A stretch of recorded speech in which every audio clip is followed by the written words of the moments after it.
Salut à tous, c'est Frédéric Delavier. Ce soir, je voulais vous faire une petite vidéo pour parler de relations humaines et pour expliquer aux hommes pourquoi les femmes les quittent et pour faire comprendre aux femmes pourquoi elles quittent les hommes. Et que cette programmation de désamour des femmes pour les hommes est fondamentalement liée à notre génétique et aux comportements qui ont fait survivre l'humanité. Pour cela, je vous ai écrit un petit texte qui, je l'espère, vous réconciliera avec vous-même et, si vous êtes un homme, avec les femmes. Ce petit texte s'appelle « Elle m'a quitté, je lui ai tout donné ». Dans les sociétés humaines modernes, beaucoup moins structurées par des obligations et des interdits d'ordre traditionnel ou religieux, qui liaient le plus souvent les couples mariés jusqu'à la mort d'un des deux individus, le taux de divorce explose et est majoritairement initié par les femmes. Ce phénomène moderne de désintégration du couple, initié le plus souvent par la femme, touche bien sûr tous les couples, qu'ils soient mariés ou pas, et trouve son explication dans de vieilles programmations génétiques comportementales qui ont sauvé l'humanité. Pour l'anecdote, il est intéressant de remarquer que dans les études statistiques sur les divorces, plus de 70% de ceux-ci sont initiés par les femmes, et que dans les couples homosexuels mariés des sociétés occidentales, ce sont majoritairement les couples lesbiens qui se séparent, avec un taux recensé de plus de 70% des divorces homosexuels demandés par les femmes. Les divorces de gays représentant moins de 30% des divorces homosexuels. Ces statistiques de divorce dans la communauté homosexuelle, tous sexes confondus, permettent de mettre en lumière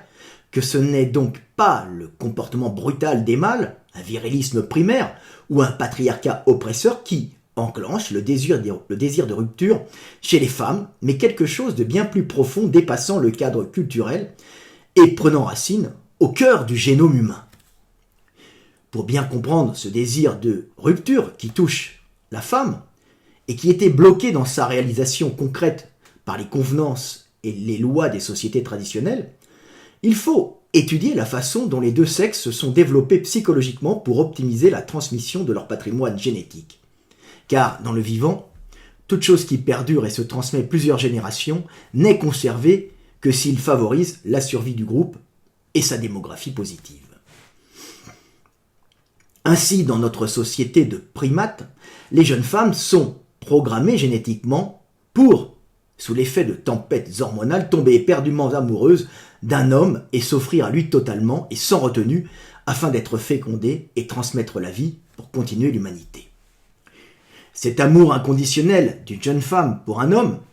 est fait pour dépasser tous les interdits sociétaux, mais aussi les terribles angoisses de mort qui taraudent les jeunes femmes, plus ou moins conscientes que mettre au monde un petit homme est une chose extrêmement risquée qui peut entraîner la mort. Car mettre au monde des petits à gros cerveaux, passant dans un bassin féminin à l'ouverture inférieure limitée en taille, pour des raisons de biomécanique, était tout aussi risqué pour les jeunes femmes qu'aller à la guerre pour les jeunes hommes. Cet amour, presque incontrôlable, qu'a la jeune femme pour un homme, est une grande force qui permet à l'humanité de perdurer par les nombreuses unions fertiles qu'elle généra, mais est aussi une faiblesse pouvant être instrumentalisée par de mauvais garçons et des individus mercantiles afin d'exploiter les femmes. Ainsi, le proxénétisme est une pratique masculine courante dans toutes les sociétés humaines, où des hommes, comprenant la psychologie féminine, s'arrangent pour rendre amoureuses des jeunes femmes afin de déclencher chez elles des tempêtes hormonales les rendant momentanément dépendantes affectivement et obéissantes afin d'en faire des esclaves sexuels qu'ils utiliseront et vendront dans un but mercantile pour en tirer un maximum d'énergie et de bénéfices. Mais si la jeune femme, sous l'effet de sa programmation génétique, tombe totalement amoureuse d'un homme, il faut savoir que cet amour inconditionnel et total n'est pas fait pour durer, mais juste pour être fécondé, et que la vie perdure. Et que, tôt ou tard, elle se lassera de l'être qu'elle a adulé et idéalisé, servi comme une esclave et aimé totalement jusqu'au sacrifice. Et que quoi que soit l'homme qu'une femme aime, qu'il soit un saint ou un gros connard, elle s'en lassera le plus souvent. Et si la pression de la société avec ses interdits et ses obligations a disparu, elle le jettera comme une vieille chaussette si rien en dehors de l'amour ne les unit. Cet assèchement émotionnel programmé de la femme envers l'homme qu'elle a aimé est en réalité un puissant avantage évolutif, permettant de se séparer rapidement de celui qui ne l'aura pas fécondé à temps et de trouver un autre homme. Car la femme a une durée de fertilité plus courte que celle des hommes et un stock d'ovules limité. Et pour que perdurent les générations, il est fondamental qu'elle soit fécondée à temps par l'homme à qui elle s'est unie. Et que l'amour total qu'elle ne ressentira plus soit compensé par un amour total et sacrificiel qu'elle ressentira alors pour ses enfants et qui la remplira d'émotions et parfois de joie comme l'amour total qu'elle ressentit auparavant pour son homme. La femme est donc programmée pour aimer et ne plus aimer celui avec qui elle s'est unie pour reporter cet amour exclusif sur ses enfants. Et ce qui unit une femme à son homme dans un couple qui dure, en dehors des convenances sociales, c'est le respect de la femme pour un homme honnête et la protection qu'il apporte. Le crédit de l'appartement ou de la maison achetés en commun, et bien sûr les enfants. Ainsi, quoi qu'il arrive en amour, les femmes, pour la survie de l'humanité, sont faites pour se lasser des hommes, ou même des femmes qu'elles ont aimées totalement. Et ce désamour typiquement féminin, s'il a détruit et poussé au suicide ou au crime passionnel un nombre incalculable de pauvres types dans l'incompréhension de la nature féminine, est aussi un lourd fardeau génétique à porter pour les femmes, qui ne comprennent pas le plus souvent pourquoi cet amour qui les remplissait a disparu du jour au lendemain pour laisser place à un terrible désert émotionnel qui les pousse à la dépression ou à fuir l'homme qu'elles ont aimé sans en comprendre la cause, ou à se réfugier dans des livres ou des séries télévisées romantiques pour se remémorer et ressentir de nouveau ces tempêtes émotionnelles et amoureuses qui les remplissaient dans leur jeunesse. Ainsi, qui que tu sois, petit homme, la seule femme qui t'aimera totalement jusqu'à sa mort, c'est ta maman, si tu as la chance d'avoir une mère aimante. Car les femmes à qui tu t'unis sont faites pour se lasser de toi et te quitter si tu ne les fécondes pas à temps. Voilà, petite vidéo du soir espoir, petite vidéo pour expliquer pourquoi l'amour des femmes est fait pour ne pas durer très longtemps si l'homme ne les a pas fécondés à temps. Bien sûr, il existe des couples qui s'aiment et qui restent amoureux très longtemps, mais majoritairement, les femmes se lassent des hommes, comme on peut le voir avec les statistiques. Alors il est évident que des hommes quittent leurs femmes aussi et sont sans pitié, abandonnant femmes et enfants. Mais globalement, l'attachement affectif des hommes est fait pour durer beaucoup plus longtemps, c'est-à-dire durer le temps qu'on s'attache à sa femme, qu'on la féconde, et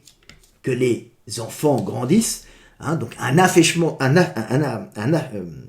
affectif de l'homme à la femme qui est peut-être après même dépourvu de désir sexuel, ce qui peut choquer les femmes, et c'est un attachement affectif de l'homme à la femme qui continue à aimer sa femme, même s'il regarde tous les culs qui passent, et des fois à des maîtresses, qui est fait depuis la nuit des temps pour rendre l'homme dépendant affectivement de sa femme, pour pouvoir revenir au foyer en étant allé auparavant chercher dans le vaste monde de l'énergie, de la nourriture, pour la nourrir, elle et ses petits, parce qu'une femme qui s'occupera des enfants va avoir, en général, dans des sociétés traditionnelles, maintenant ça a évolué, tout son temps pris dans l'élevage et le nourrissage de nos petits, nourrissage de nos petits qu'elle fera dans les premières années sur ses propres réserves énergétiques de graisse et de calcium, et donc elle puisera dans son organisme pour pouvoir nourrir son petit en l'allaitant dans un premier temps. Et puis en plus, elle le portera 9 mois. C'est un énorme sacrifice qui épuise les femmes et elles ont besoin d'un homme à temps plein près d'elles, affectivement attaché à sa femme, qui reviendra en permanence au foyer après l'avoir quitté pour aller chercher de l'énergie quand la femme, elle, est obligée de rester près du foyer avec son petit pour ne pas se mettre en danger quand elle est en situation de fragilité, un petit à croissance lente, dépendant d'elle, dans les bras,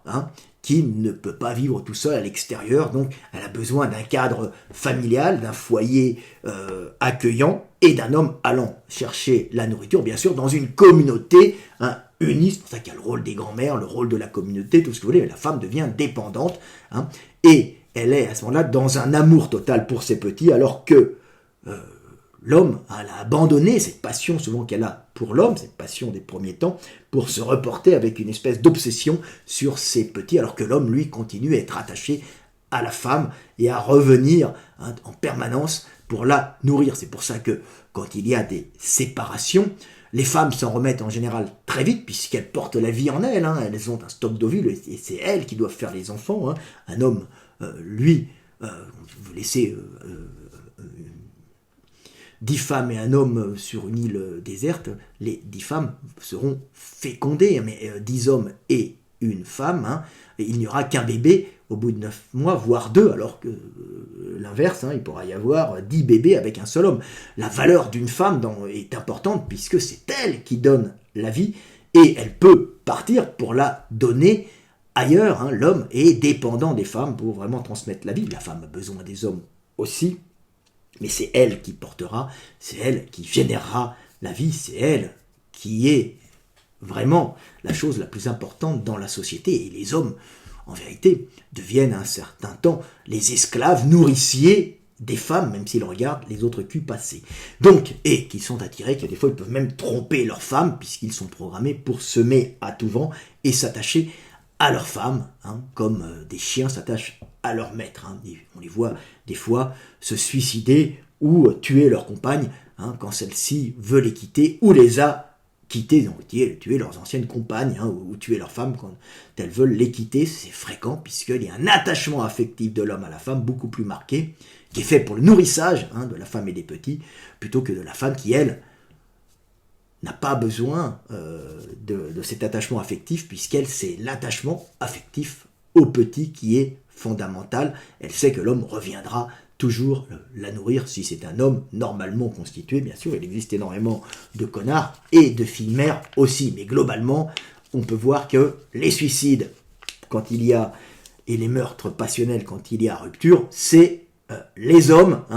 majoritairement, et beaucoup moins les femmes,